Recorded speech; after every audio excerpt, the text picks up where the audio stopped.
Hi hello this is stand here. So அதாவது இந்த நாளும் ஒரு கர்த்தருடைய வார்த்தை வீக்லி வேர்டில் உங்களை மீண்டும் சந்திக்கிறதுல ரொம்ப ரொம்ப சந்தோஷம். ஸோ இன்றைக்கி நம்ம பார்க்குற டாபிக் என்னென்னா 3 things that God uses to use you. உங்களை அவர் முற்றிலும் யூஸ் பண்ணும்படியாக அவர் யூஸ் பண்ணுற 3 விஷயம் என்ன அப்படின்றத இன்றைக்கி நம்ம பார்க்கலாம். ஸோ இதுக்காக நம்ம எடுக்கிற வசனம் வந்து 104 சங்கீதம், அது வந்து 15ஆம் வசனம். அதில் இருக்கிறபடி மனுஷனுடைய இருதயத்தை மகிழ்ச்சியாக்கும் திராட்சரசத்தையும் அவனுக்கு முகக்கலையை உண்டு பண்ணும் எண்ணெயையும் மனுஷனுடைய இருதயத்தை ஆதரிக்கும் ஆகாரத்தையும் விளைவிக்கிறார். இந்த வசனத்தை வச்சு தான் நம்ம பார்க்கலாம். So let me explain it more. So இதை பற்றி டீட்டெயிலாக போகிறதுக்கு முன்னாடி கர்த்தர் நம்மளை வந்து ஃபஸ்ட்டு யூஸ் பண்ணணும் அப்படின்னு அவர் ஆசைப்படுறாரு. உங்களை அவர் வந்து யூஸ் பண்ணணும் அப்படின்னு அவர் ஆசைப்படுறாரு. நம்ம கர்த்தரை எவ்வளோ வாட்டி என்னப்பா யூஸ் பண்ணுறோம், ஆனால் எத்தனையோ வாட்டி வந்து பிரச்சனை என்னென்னா, ஒரு சில நேரங்களில் ஒரு சில சூழ்நிலைகளில் நம்ம கர்த்தரை எவ்வளோ அது யூஸ் பண்ணுவோம். நமக்கு ஒரு விஷயம்னா, ஆனால் கர்த்தர் நம்மளை யூஸ் பண்ணுறதுக்கு நம்மளை வந்து ஒப்பு கொடுக்குறோமா விட்டு கொடுக்குறோமான்னு பார்த்தா ஒரு சிலர் இல்லைன்னு சொல்லிடுவோம். இல்லை அப்படின்றோம். அல்லது அதெல்லாம் இன்னும் நல்லா இப்போ தான் வரேன் அப்படின்ற மாதிரி சொல்லுவோம். அப்படி இல்லைன்னா நம்ம என்ன பண்ணுறோன்னா, நம்ம வந்து ஒரு பர்டிகுலர் பவுண்ட்ரி லைன் வச்சுப்போம். இந்த அளவுக்கு தான், எந்தெந்த விஷயத்தில் தான், இதுக்கு மேலே முடியும் அப்படின்ற மாதிரி நம்ம வச்சுப்போம். பட் நம்ம கர்த்தரோட பிள்ளைகளாக இருக்குது. கர்த்தரும் நம்ம எந்த அளவுக்கு கர்த்தரை யூஸ் பண்ணுறோம், அவரோட பேரை யூஸ் பண்ணுறோம், அவரோட விஷயங்களை யூஸ் பண்ணுறோம். ஸோ நமக்கு ஒரு நல்ல சர்டிஃபிகேட் கிடைக்கணும்னா ரொம்ப சிம்பிளாக காட் அப்படின்ற ஒரு அந்த போர்வைக்குள்ளே மறைஞ்சிக்கிறோம். ஸோ நம்மளுடைய எத்தனையோ பெனிஃபிட்ஸ்க்காக காட் நிறைய நேரத்தில் யூஸ் பண்ணுறோம். நிச்சயமாக இல்லைன்னு சொல்ல முடியாது. ஆனால் அதே நேரத்தில் கர்த்தரும் நம்மளை என்ன பண்ணணும், யூஸ் பண்ணணும் அப்படின்னு வரும்போது மட்டும் நம்ம ஒரு சில கண்டிஷன்ஸை போடுறோம் சம்டைம்ஸ். பட் நம்மளை காட் என்ன பண்ணணும், யூஸ் பண்ணணும் நிச்சயமாக. ஸோ நிச்சயமாக கர்த்தர் என்னை எப்படியாவது யூஸ் பண்ணணும் அப்படின்ற மனநிலையோடு நீங்கள் ஒரு வேளை இந்த வார்த்தையை கேட்டுட்ருக்கலாம். அல்லது ஓகே, நான் இப்போ வரைக்கும் இப்படி இருந்துட்டேன், ஆனால் இதுக்கப்புறமா யூஸ் பண்ணால் எனக்கு ஓகே தான் அப்படின்னு கூட நீங்கள் சொல்லலாம். ரொம்ப சட்டிலான ஒரு ஓகே கூட நீங்கள் சொல்லலாம். Fine. May God use each one of us as we hear this word. Okay. So மொத்தம் 3 விஷயத்தை வச்சு கர்த்தர் நம்மளை என்ன யூஸ் பண்ணுறாரு. ஸோ அதில் ஃபஸ்ட்டு விஷயம் என்னென்னா,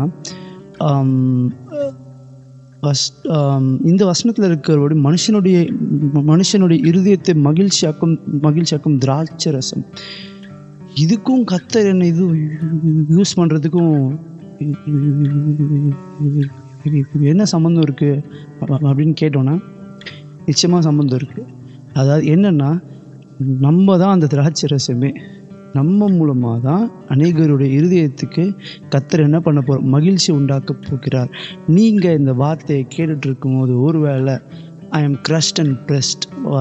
திராட்சை ரசத்துடைய விஷயம் என்னென்னா, அதனோட முக்கியமான இந்த இடத்துல திராட்சைன்னு இல்லை, என்ன இருக்குது, திராட்சை ரசம்னு இருக்குது. திராட்சை ரசத்தினுடைய ப்ராசஸே என்னென்னா, it will be pressed and crushed.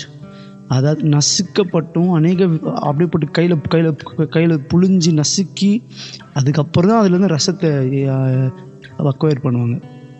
So நீங்கள் இந்த வார்த்தை கேட்டுட்டு இருக்கும்போது, என்னுடைய வாழ்க்கையின் பிரச்சனைகளும் சூழ்நிலைகளும் என்னை போட்டு நசுக்கி வச்சுருக்கு அப்படின்னு நீங்கள் சொல்லலாம்.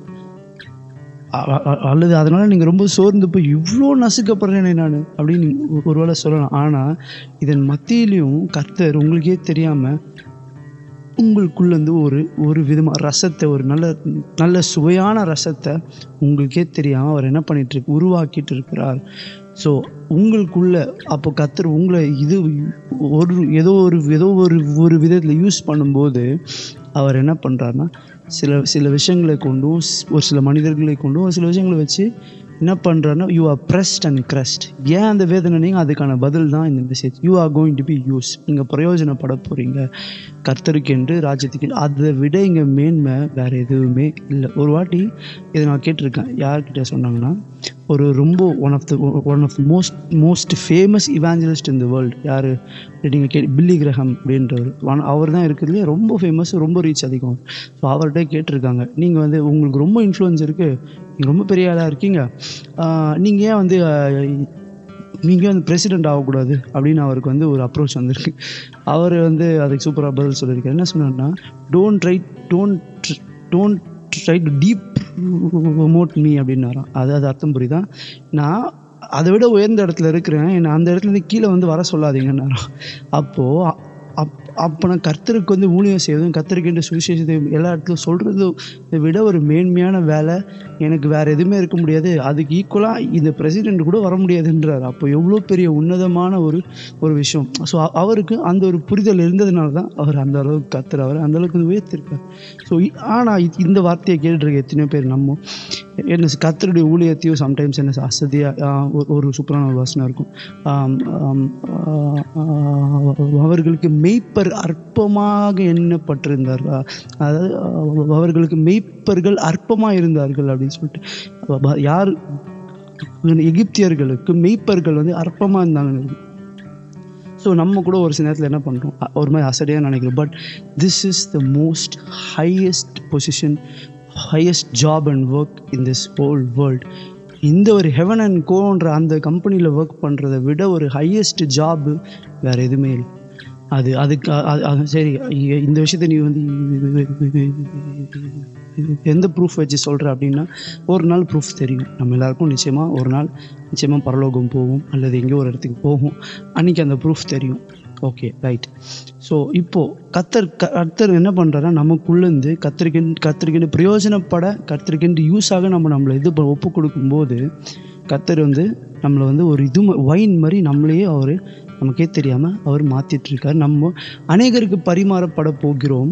அப்பொழுது அவர்களுடைய இருதயத்தை நம்ம வந்து என்ன பண்ண மகிழ்ச்சி ஆக்குவோம். அது எப்படி என்னன்றதை நீங்கள் உங்கள் வாழ்க்கையில் பார்ப்பீங்க.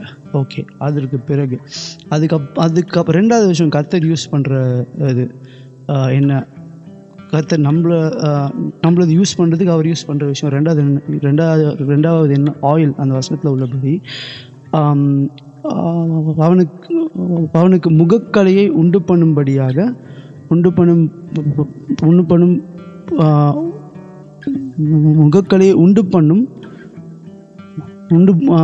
முகக்கலையை உண்டு பண்ணும் எண்ணெய், அதாவது oil that make it the face to shine.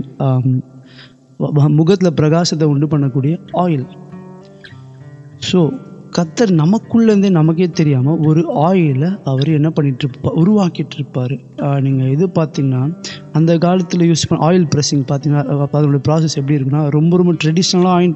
இப்போ கூட யூடியூப்பில் போய் ட்ரெடிஷ்னல் ஆயில் ப்ரெஸ்ஸிங் அப்படின்னு போடுங்க.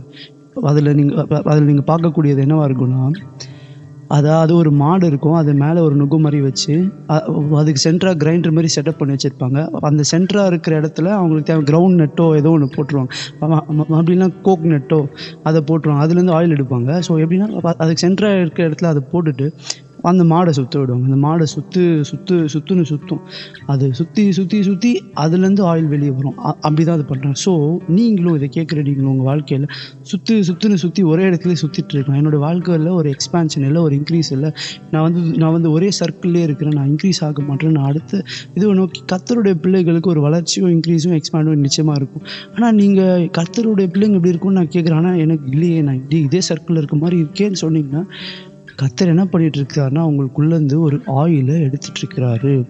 அந்த ஆயில் என்ன பண்ண போகுது அப்படின்னா, அந்த ஆயில் அநேகருடைய முகத்துக்கு பிரகாசம் உண்டு பண்ண போகிறது. It is going to make people's face shine. உங்களை பார்க்கும்போது உங்களுக்குள்ளேருந்து வருகிற கர்த்தருடைய ஆயில் அவங்களுடைய முகத்தை என்ன பண்ண போகுதுன்னா, பிரகாசிக்க வைக்க போகுது. எப்படின்னா, அந்த ஆயில் மூலமாக உங்களுக்குள்ளே இருக்கிற அபிஷேகமே உங்களை நடத்தும். Anointing is transferable. அது அப்படியே ஒருத்தருக்கு ஈஸியாக ட்ரான்ஸ்ஃபர் ஆகக்கூடியது. அப்படி ட்ரான்ஸ்ஃபர் உங்கள் கூட ஒரு சிலர் ரொம்ப சோகமான ஒரு சிலர் அல்லது ஏதோ ஒரு தேவையோடு இருக்கிற சிலர் உங்கள் கூட சேரும்போது அவங்களுக்கு உங்கள் அனாயிண்டிங் உங்களுக்கே தெரியாமல் ட்ரான்ஸ்ஃபர் ஆகி அவங்கள வந்து கர்த்தருக்குள்ளே அது என்ன நடத்த ஆரம்பிக்கும். அப்படி நடத்தும் போது அவங்க கர்த்தரை நோக்கி பார்ப்பாங்க. அப்போது அவரை நோக்கி பார்த்த முகங்கள் பிரகாசம் அடைந்தன. ஸோ அவங்க ஃபேஸ் ஆட்டோமேட்டிக்காக ஷைன் ஆக ஆரம்பிக்கும் போது. So this is what God is doing in you. So நான் ஒரே இடத்துல இருக்க ஒரே சர்க்கிள் ஒரு இன்க்ரீஸ் க்ரோத் பார்க்கலன்னா ஒன்றும் கவலைப்படாதீங்க. he is creating an oil. அந்த ஆயில் அது எப்போ கம்ப்ளீட் ஆகுதோ, அது எப்போ யூஸ் ஆகுதோ, அந்த டைமிங் அந்த விஷயம்னா அது வந்து காடுக்கு தெரியும். அவரே எப்போ என்ன செய்யணுமோ அதை செய்வார். So he is using oil which comes out of you நீங்கள் ஒரு சில ரெஸ்பான்சிபிலிட்டி சுமந்துட்டுருக்கலாம். அந்த மாடு பார்த்தீங்கன்னா அது மேலே ஒரு நுகம் இருக்கும். ஸோ உங்கள் மேலே ஒரு நுகம் ஒரு சில ரெஸ்பான்சிபிலிட்டிஸ் இருக்கலாம். என்னடா இது அப்படின்னு நீங்கள் இருக்கலாம். உங்களுக்கே தெரியும். அப்போனா அந்த ரெஸ்பான்சிபிலிட்டிஸ் தான் உங்களுக்குள்ளேருந்து ஆயில் உருவாகிட்டு இருக்கு அப்படின்றதுக்கு ஒரு அடையாளம். ஸோ அப்போது இந்த வார்த்தை இன்னொரு விதத்தில் சொல்லணும்னா, don't try to escape from your responsibilities. உங்களோட கடமைகளை விட்டு நீங்கள் இது பண்ணாதீங்க. உங்களுக்கு வந்து ஆயில் வந்து உண்டாகிட்டு இருக்கு, அதுக்குன்னு தேவையில்லாத பேர்டன் எடுத்து போட்டுக்க வேண்டாம். பட் ஏன்னா அவரையும் நம்ம கூட வந்து என் சுமை லகுன்ற, ஸோ அவர் கூட இருப்பார். But still don't try to escape it. உங்கள் கடமைகளை நீங்கள் செய்யுங்க. அதன் மூலமாக கர்த்தர் ஒரு ஆயில் உருவாக்குறது, அது அநேகருக்கு பிரயோஜனமாக இருக்க போகிறது. அதுக்கப்புறம் 3வது விஷயம், கர்த்தர் உங்களை யூஸ் பண்ணும்படியாக அவர் யூஸ் பண்ணுற விஷயம் என்ன? பிரெட்டுன்றது அப்பம் அப்படின்ற வார்த்தை இருக்குது. ஆகாரம் அப்படின்னு இருக்குது. அது வந்து என்ன பண்ணுது? சஸ்டெயின்ஸ் ஹார்ட் அப்படின்னு வந்து ஒரு இங்கிலீஷ்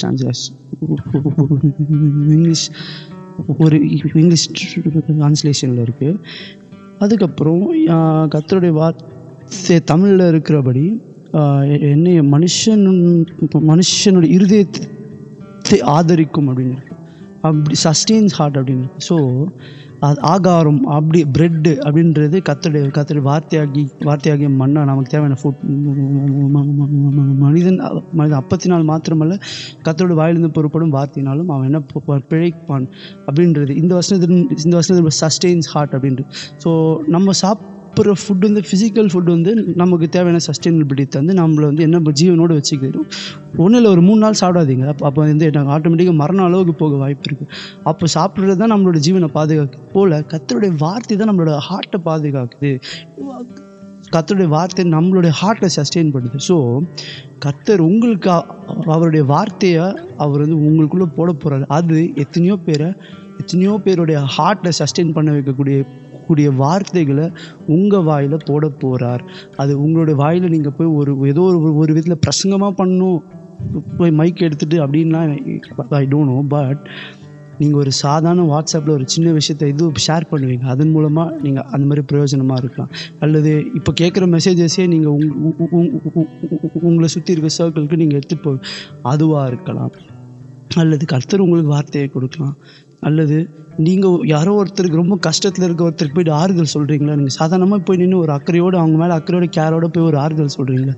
அப்போது கர்த்தருடைய வார்த்தையை உங்களோட வாயில் போடுவார். அந்த வார்த்தை அவங்கள உற்சாகப்படுத்தி அவங்க ஹார்ட்டை சஸ்டெயின் பண்ணும். ஸோ அதனால் கர்த்தருடைய ஊழியத்தை அசதியாக செய்ய வேண்டாம். ஸோ கர்த்தர் ஏதோ ஒரு விதத்தில் உங்களை அவர் இத்தனை நாள் வந்து எனக்கு அது செய்யணும் நீங்கள் அவர்கிட்ட கேட்டுட்டு இருக்கலாம். ஆனால் இப்போ கர்த்தர் சொல்கிறது, I want to use you. நான் ஒன்று யூஸ் பண்ணணும்னு நினைக்கிறேன், நீ என்ன யூஸ் பண்ணது போதும், I want to use you அப்படின்னு அவர் உங்களை பார்த்து சொல்கிறாரு. எத்தனை பேர் நான் அதுக்கு என்ன வந்து ஒப்பு கொடுக்குறேன், என்னால் முடியுமா தெரில, எனக்கு அதுக்கான தகுதி இருக்கா தெரில, எனக்கு ஒரு குவாலிஃபிகேஷன் இல்லை, நீங்கள் ஒரு வேளை சொன்னீங்கன்னா எனக்குலாம் ஒரு தகுதியும் இல்லை, அதனால் கர்த்தரை நான் இது யூஸ் பண்ண வேணான்னு நீங்கள் ஒரு வேளை சொன்னீங்கன்னா அது வந்து ரொம்ப ரொம்ப தப்பாகிடும். அது காரணம் என்னன்னா, ஒரு கர்த்தருடைய வார்த்தையை பேசுறது ஒரு சாதாரண தகுதி என்னது? ரொம்ப நல்லா பேசணும் இல்லை, அட்லீஸ்ட் ஓரளவுக்காவது பேசணும். எனக்கு பேசவே தெரியாது, ஆனால் இப்போ நான் கர்த்தருடைய வார்த்தையை உங்ககிட்ட பேசிகிட்டு இருக்கேன். இது எப்படி ஆயிற்று? இது கர்த்தராலே ஆயிற்று. அப்போது கர்த்தர் வந்து கர்த்தர் திக்கி பேசக்கூடிய என்ன யூஸ் பண்ணி உங்ககிட்ட வார்த்தையை சொல்கிறாருன்னா, ஏன் அவர் உங்களை யூஸ் பண்ண முடியாது? நமக்கு தேவை உண்மையான ரொம்ப சூப்பரான திறமை, அதெல்லாம் நெக்ஸ்ட்டு. ரொம்ப ரொம்ப முக்கியமாக கர்த்தருக்கு தேவையானது நம்மளுடைய எஸ் தான். சரி ஆண்டவரே, ஓகே அப்படின்னு சொல்கிறோம்ல, நம்மளுடைய கீழ்ப்படிதலும் நம்மளுடைய ஒப்பு கொடுத்தல் தான் கர்த்தருக்கு தேவை. இன்றைக்கி நான் என்னை ஒப்பு கொடுக்குறேன், ஆண்டவர் ஏதோ ஒரு விதத்தில் யூஸ் பண்ணட்டும்னு சொல்கிறவங்க மட்டும் ஒருவேளை உங்களால் முடிஞ்சால் கமெண்ட் பண்ணலாம், இல்லைனா ஃபைன். அப்படியே கண்களை மூடி கர்த்தரை நோக்கி சின்சியராக பாருங்கள். அப்படி இல்லைனாலும் கர்த்தரை நோக்கி எல்லோரும் கண்களை மூடி லெட்ஸ் ப்ரே டுகெதர். ஆண்டவரே, உங்களை நோக்கி பார்க்குறோம். நாங்கள் எப்படி இருக்கிறோமோ அப்படியே எங்களை தருகிறோம். நீங்கள் எங்களை அப்படியே எடுத்து யூஸ் பண்ணுங்கள். You are doing something in my life. எனக்கு அது ஒன்றுமே புரியல சில விஷயம்லாம், ஆனாலும் நான் என்னை ஒப்பு கொடுக்குறேன். நீங்கள் என்ன எடுத்துகிட்டு போகிறீங்களோ எடுத்துகிட்டு போங்க. நீங்கள் என்னை நிச்சயமாக பிரயோஜனப்படுத்துங்க எத்தனையோ பேருக்கு. அதற்கு என்ன ஒப்பு கொடுக்குறேன். இயேசுவின் மூலம் ஜெபிக்கும் நல்ல பிதாவே, ஆமேன். கர்த்தர் உங்களோட பேசியிருப்பாருன்னு நம்புகிறேன். அப்படி நிச்சயமாக பேசியிருந்தாருன்னா நீங்கள் அவரோட போய் தனியாக உட்காந்து பேசுங்க. அதுக்கான கிருபையை கர்த்தர் நிச்சயமாக தருவாராக. See you next video. Bye. இதே போல் இன்னொரு கர்த்தருடைய வார்த்தையில் வீக்லி வேர்டில் உங்களை மீண்டும் சந்திக்கிறேன். Until then, பாய் பாய், டேக் கேர், காட் பிளஸ்.